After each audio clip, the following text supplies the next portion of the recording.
Toujours avec nous sur les ondes de la radio du Grand Maghreb, c'est un plaisir de vous retrouver. On enchaîne cette fois-ci sur ce qu'on pourrait appeler un sujet citoyen. Pourquoi ? Parce que je reçois un spécialiste, un formateur en sécurité routière. Il est également chercheur en neurosciences. Il s'appelle Karim El Kaderi. Il est avec moi en ligne. Bonjour Monsieur Kaderi. Bonjour. Alors, avec vous aujourd'hui, nous allons essayer de comprendre pourquoi, malgré toutes ces campagnes qui font de la sensibilisation, de la prévention contre les accidents de la circulation, eh bien, les routes continuent à tuer. Pourquoi et comment changer de comportement? Vous qui étudiez notre cerveau, peut-être nos cerveaux, c'est ce que vous allez nous expliquer dans un petit moment. Donc, vous êtes chercheur en neurosciences, vous faites de la formation en sécurité routière. Comment ça fonctionne cette formation justement? Sur quoi ça se base et sur quoi ça s'articule? Alors, premièrement, j'essaie d'expliquer aux personnes qui sont intéressées dans ces entreprises que nous n'avons pas un seul cerveau, nous avons trois parties du cerveau, dont deux, pratiquement, nous n'avons pas accès à ces deux parties. Donc, quand on parle de toute action qu'un être humain commet, bon, elle émane du cerveau, mais de quelle partie? Donc, nous essayons de travailler sur la partie que nous contrôlons. Donc, c'est-à-dire créer de nouvelles habitudes. Créer une nouvelle habitude prend du temps. Maintenant, pourquoi les campagnes ne marchent pas? Parce que notre cerveau a ce qu'on appelle, bon, sans rentrer dans trop de détails, notre cerveau s'adapte à son environnement. C'est-à-dire, si on prend un être humain qui va à une soirée ou à un mariage, son comportement change complètement de lorsqu'il est au travail ou là qu'il est en famille. Donc, notre cerveau s'adapte. C'est-à-dire, si je suis quelqu'un qui jette mes cigarettes ou qui ne suis pas vraiment très déontologique, je jette des ordures de la vitre de ma voiture, mais si vous m'invitez à un hôtel 5 étoiles Palace ici au Maroc, vous n'avez pas besoin de me conseiller de ne pas jeter mes ordures. Je le sais instinctivement, mon cerveau s'est adapté à son environnement. Maintenant, le problème ici, c'est que l'environnement de la conduite au Maroc n'est pas sain. Donc, notre cerveau s'adapte de la même manière. Sans être conscient, je m'adapte à la manière dont conduisent mes concitoyens. Quand vous dites, l'environnement n'est pas sain, qu'est-ce que vous voulez dire par là? C'est-à-dire que c'est une mauvaise conduite généralisée? Oui, exactement. Surtout dans certaines régions comme Casablanca. Oui, bien sûr, je n'invente rien. Notre conduite n'est pas saine, n'est pas bonne pour nous-mêmes.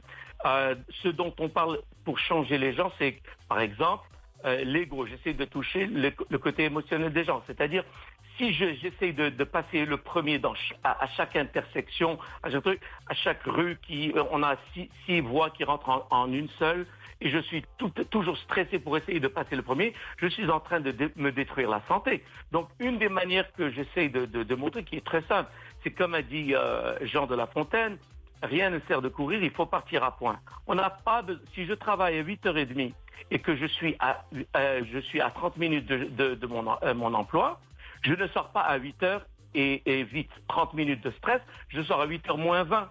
Donc je n'ai pas besoin de m'acharner sur chaque conducteur qui est à côté de moi, je n'ai pas besoin de klaxonner, je n'ai pas besoin d'essayer de rattraper le feu orange ou jaune pour passer, etc. Je suis complètement à l'aise parce que je sais que j'ai le temps. Donc ces petits détails, quand on se met, quand j'en parle, les gens se projettent et ils se rappellent que c'est vrai que pendant tout le trajet du travail vers la maison, de la maison à l'endroit où ils sont employés, ils sont stressés à chaque feu rouge et à chaque intersection. Maintenant, ils se disent, oui, c'est vrai, si je sortais un peu plus tôt, je mets un peu de musique, moi, je suis zen parce que j'ai plein de temps. Ok, mais comme vous dites, ce sont des petits détails. Ça veut dire que ce sont des choses, en quelque sorte, que nous savons déjà. Pourquoi on ne les met pas en place tout seul? Pourquoi on a besoin, par exemple, de quelqu'un? Pourquoi on a besoin d'un formateur, de quelqu'un qui fait un séminaire pour nous parler de choses qui sont presque évidentes? Tout ce qu'on apprend sur le comportement humain est évident. En arabe, on dit le halal ou bayn, le haram ou bayn, par exemple.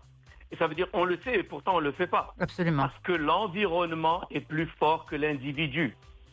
Si je vous donne un exemple qui n'est pas lié directement la sécurité routière, mais pour rapprocher un peu l'idée, si je grandis dans un environnement où il y a des ordures partout, et que tout le monde jette ses ordures, je suis né dedans, j'ai grandi dedans. Maintenant, quand j'ai 14-15 ans, mes parents déménagent et habitent dans un autre quartier qui est tout aussi sale, qui a autant d'ordures. Est-ce que je suis choqué par les ordures? Non, je les remarque même pas, parce que je suis né dedans. Maintenant, nous sommes nés dans un système qui est anarchique et tout le monde conduit mal, on ne remarque même pas. Donc, ce que nous venons faire durant les formations, c'est nous faire réaliser que c'est bien. Bien qu'on le savait, c'est comme si vous preniez cet enfant qui vit dans un quartier sale, et on lui montrait un quartier propre, on lui dit, tu peux faire ça.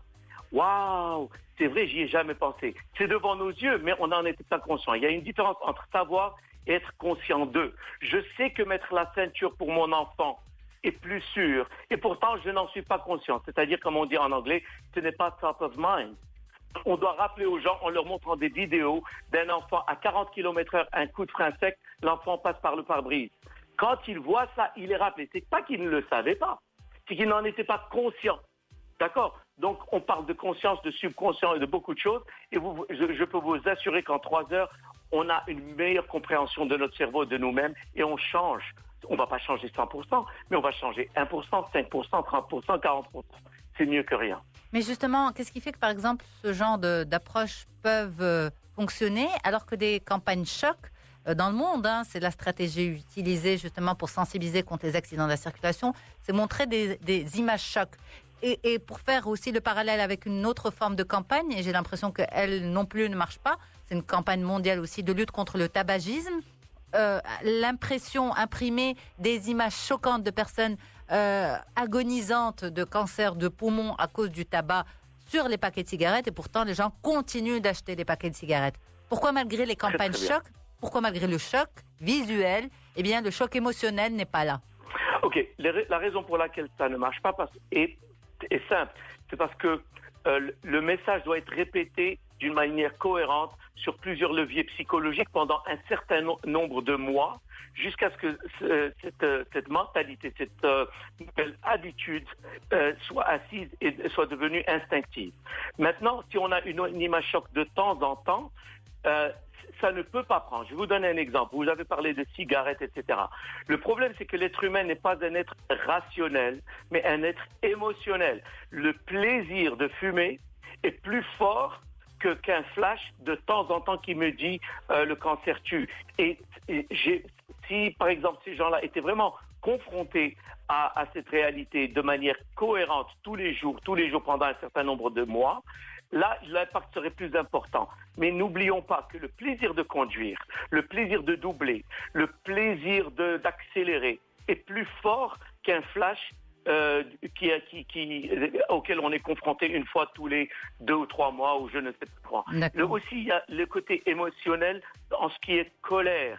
Si quelqu'un me coupe la route, j'ai envie de l'insulter, le suivre, le dépasser, lui en dire 2 mots. Tout ça, c'est l'émotion. Quand vous êtes émotif, vous n'êtes plus rationnel. Donc l'émotion court-circuite le côté raisonnable de notre cerveau qui est ce qu'on appelle le cortex préfrontal. Celui-là ne s'allume pas. C'est celui que vous utilisez si je vous demandais calculez-moi 369 plus 478. Par exemple, là, vous devez tout arrêter pour réfléchir. Le côté rationnel de notre cerveau n'est pas actif au volant.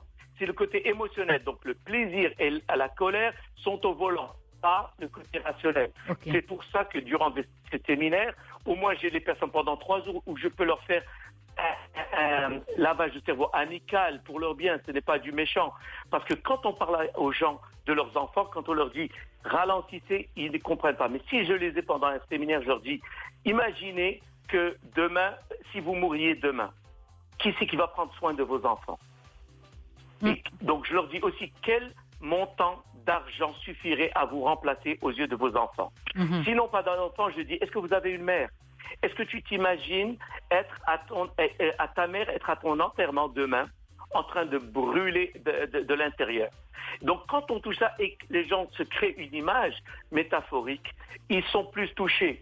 Et donc cette répétition pendant 3 heures n'est pas comme un flash. Eh bien, merci beaucoup pour toutes ces explications, Karim Kadiri. Vous êtes chercheur en neurosciences et vous êtes formateur en sécurité routière. Au plaisir de vous réécouter sur notre site média.com. Au revoir. Merci.